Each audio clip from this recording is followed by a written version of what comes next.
গোলাকার বস্তুর পরিধি এবং কি নির্ণয় করব, ব্যাস নির্ণয় করব। তো আমরা কি করলাম, প্রথম যে কাজটা করলাম, আমরা পরিধি কয়বার মাপলাম, দুইবার। তারপর এটা কত দ্বারা ভাগ করছি, দুই দ্বারা ভাগ করছি। তো দুই দ্বারা ভাগ করাতে কি বের হইছে, ঠিক করে বলো, গড় কি বের হইছে, গড় পরিধি বের হইছে। কি বের হইছে, বের হয়ে গেছে। এখন এই পরিধিকে আমরা যদি 3 কত 1/4 দ্বারা ভাগ করি, তাহলে এটা কি বের হয়ে যাবে, ব্যাস বের হয়ে যাবে। কি বের হয়ে যাবে, তাহলে পরিধি থেকে কি ব্যাস বের করতে পারবো? আচ্ছা, তাহলে প্রত্যেকের খাতায় দেখো আমাদের পরিধি কত আসছে, ঠিক আছে না? তাহলে আমরা এখন এটার কি বের করব, ব্যাস। তো লেখো ব্যাস ইকুয়াল টু, ঠিক আছে, দাও লম্বা করে ভাগ চিহ্নটা দাও, ইকুয়াল টু টান দাও, যেটা আমরা টান বলি না। হ্যাঁ, উপরে লেখো কত, 4.065, আর নিচে লেখো 3.14। 3 কত 14, ওই আগের রেজাল্টটাই 4 কত 065, ঠিক আছে না? আর নিচে কত 3.14 লেখো, এত ফুট। এবার দেখো তো রেজাল্টটা কত হয়, যার যার হাতে ক্যালকুলেটর আছে তারা চেক করো রেজাল্টটা আমাদের কত আসে। ভাগ হলো 3 কত 14, 1.29, 1 কত হয় 29। তাহলে আমরা এই গাছটার পরিধি পেয়ে গেলাম, আর এখন কি পাইলাম, ব্যাস পেয়ে গেলাম। কথা ক্লিয়ার? আচ্ছা, কে বলতে পারবে এই গাছটার ব্যাস যখন আমরা হাতে পেয়ে গেলাম, এখন আমরা ব্যাসার্ধ বের করব। দেখি কে সবার আগে বলে কি করতে হবে, ব্যাসকে কি করতে হবে, গুড গুড গুড, ব্যাসকে কি করতে হবে, তো লেখো ব্যাসার্ধ ইকুয়াল টু,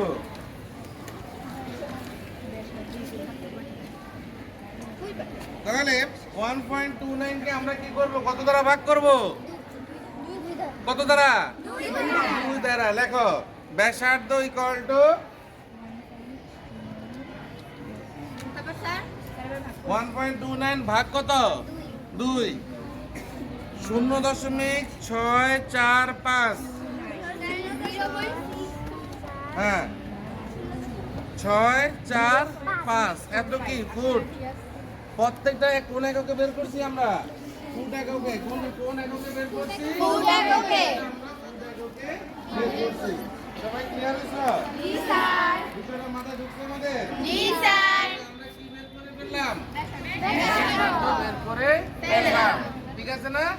আচ্ছা, এইবার দেখো আমরা ধরো এই আমরা মনে করো 6 ফিট নিব। কয় ফিট, এই গাছটার কয় ফিট নিব, 6 ফিট। 6 ফিট নিলে এই রাস্তার মধ্যে কতটুকু কাঠ আছে এটা আমরা অনায়াসে বের করে ফেলতে পারবো। কথা ক্লিয়ার? জি স্যার। এখন একজন ভাগ দাও, 6 ফিট বেশি হয়ে যাবে তোমাদের, পারবা? এই লম্বা করে একজন আসো, হ্যাঁ আসো, তুমি গাছের গোড়া থেকে 6 স্কেল পর্যন্ত নাও। না শুরু করো, 1 2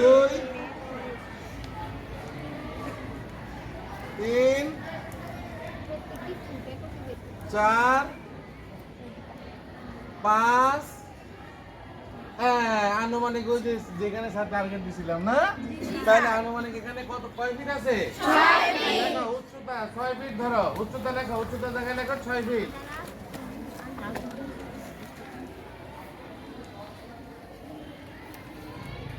উচ্চতা 6, দেখছো? হ্যাঁ, এবার লেখো আয়তন, আয়তন ইকুয়াল টু, দেখছো? হ্যাঁ, ওই যে 3.14, ঠিক আছে, এটা সব লাগবে আয়তন বের করার সময়, এটা লাগবে 3.14, বুঝছো? এবার ওই যে ব্যাসার্ধ জানি কত পাইছিলাম,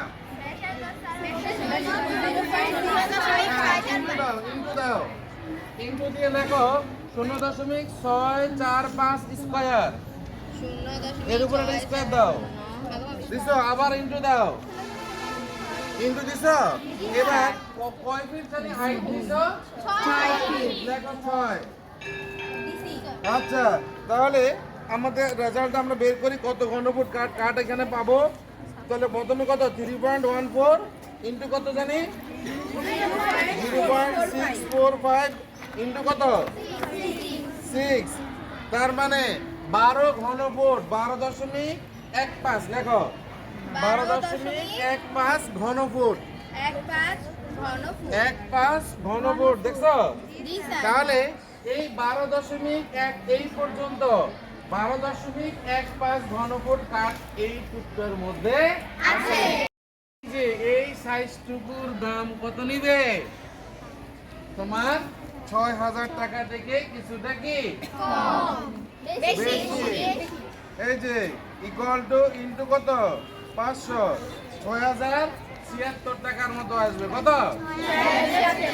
কথা বুঝছো না বুঝো নাই এখন বাড়িতে গিয়ে প্রত্যেকে এরকম ভাবে যার যার মনে করো গাছ টাছ আছে বা গাছ কেটে এইভাবে টুকরো করে মাটিতে ফেলে রাখছে বাবা কি বলে হিসাব করে দেখাইতে পারবা আপনি কাঠ আছে বাবা খুশি হবে কারণ আমরা অনেক লেখাপড়া অনেকেই করি অনেক পর্যন্ত লেখাপড়া করি কিন্তু বাস্তব অভিজ্ঞতা আমাদের কি সবার নাই আমরা এই যে এই পর্যন্ত কাঠটাকে হিসাব করলে এখানে প্রায় 12 কত জানি 1.5 সিএফটি কাঠ আছে এটা আমরা অনেকেই বের করতে পারি না কিন্তু তোমাদেরকে স্যার আজকে শিখিয়ে দিলাম যে কিভাবে কাঠের হিসাব করতে হয় কথা বুঝে আসছে